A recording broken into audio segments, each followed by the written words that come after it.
Happy Wednesday, McGinn. It is hump day, and we are getting there. I've seen some awesome learning going on today in the building. I've seen a lot of hard work, and I want to read a book today that's called The Little Library. And one of the things that I absolutely love about my job is seeing you students walk in here and get excited about a book, or get excited when you hear me say, hey, we got a new order delivered, or you come in and ask me, do you have this? I absolutely love what I do, and your excitement level is a major reason why. And so this little book here means a lot to me because it's about a connection between the librarian and the students. And I want you to enjoy this book here called The Little Library. Here we go.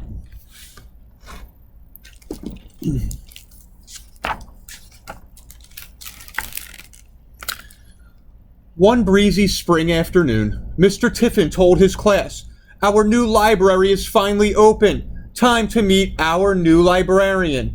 "I'm excited," said Jeremy. "Me too," said Charlie and Alex together. "Me three," said Molly. "I could stay here and sharpen pencils," said Jake. Jake was a slow and careful reader. Sometimes he read the same page more than once, so he could figure everything out. When it came to library day, Jake felt left behind. The new library smelled like fresh paint and wood. "Welcome, everybody," said a friendly-looking person. "I'm Beck Good. Please call me Librarian Beck. I'm here to help you find books to love." "When you open a book, you open your mind," Eleanor announced. "When you open a book," said Jake. "Why don't you explore the library for a while?" said Librarian Beck. "That will help me get to know you." Kimmy headed to the science section. Alex and Charlie hunted for a story they could read together. Tara found the art books and looked for paintings by women. Jake wandered over to a corner shelf. He studied the bookcase to see how the pieces fit together. He ran his finger along the grooves in the wood. After a while, Librarian Beck came to talk to him. "See what you think of this," they said. Librarian Beck put a heavy book into Jake's hands. It was old and worn. "Woodworking for Young Hands," read Jake. He opened the book. The first pages were filled with drawings of tools. Jake already knew the name of some of them. "That one's an awl," he said. "My Gramps has a workshop." Jake handed the book back to them. "This has a lot of pictures," he said, "so it doesn't count as reading." "Says who?" said Librarian Beck. "A lot of people," said Jake. "Not me," said Librarian Beck. Jake checked the book out. He let it sit for a while. When he got home, he had other things to do. After a few days, he read the instructions for the first project and the second. They didn't make a lot of sense to him. The next library day, Jake's book was due back. Slowly, he handed it over. "The instructions are pretty hard." "But it looks like you took some good notes," said Librarian Beck. "Want to keep it another week?" "Sure," Jake said. Jake spent the next week reading more of the book, still slowly. The more he read, the more curious he became about things made of wood. He looked at the way the three legs of a stool supported the seat. He noticed that some tables had sharp corners and some were round. He wondered how to bend wood to make the back of a chair.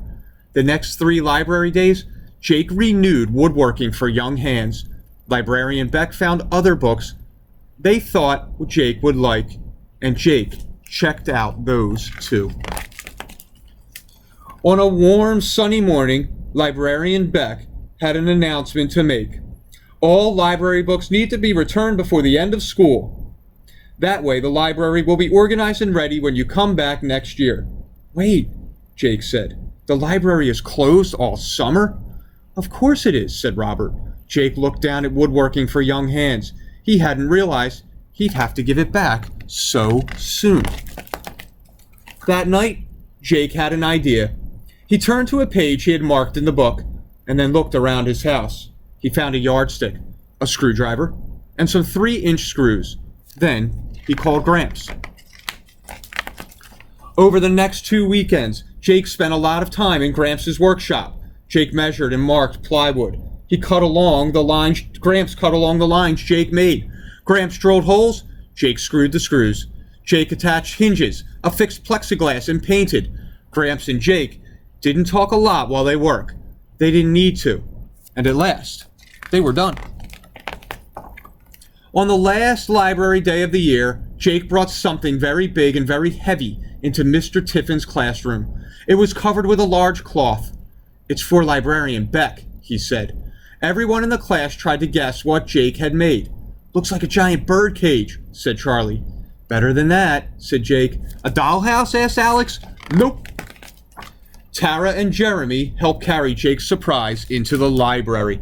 Jake pulled off the cloth. "It's a little library," said Jake. "You built that?" asked Jeremy.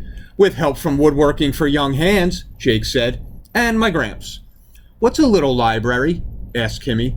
"A little library is a place to share books," said Mr. Tiffin. "People take a book out and bring it back, or they replace it with another book," said Librarian Beck. "All for free. So while our big library is closed, this little library can stay open." On the very last day of school, after the class had scrubbed the desks and taken out the trash and written in their memory books, Mr. Tiffin led them outside. There was Librarian Beck with the school custodian. They were standing next to the little library. "I filled it with books," said Librarian Beck. "Want to take one out, Jake?" they asked. "That's okay," said Jake. "I'm going to wait till I can check out Woodworking for Young Hands again next year." All that summer, Jake's little library stayed busy. People put all kinds of books in and took all kinds of books out.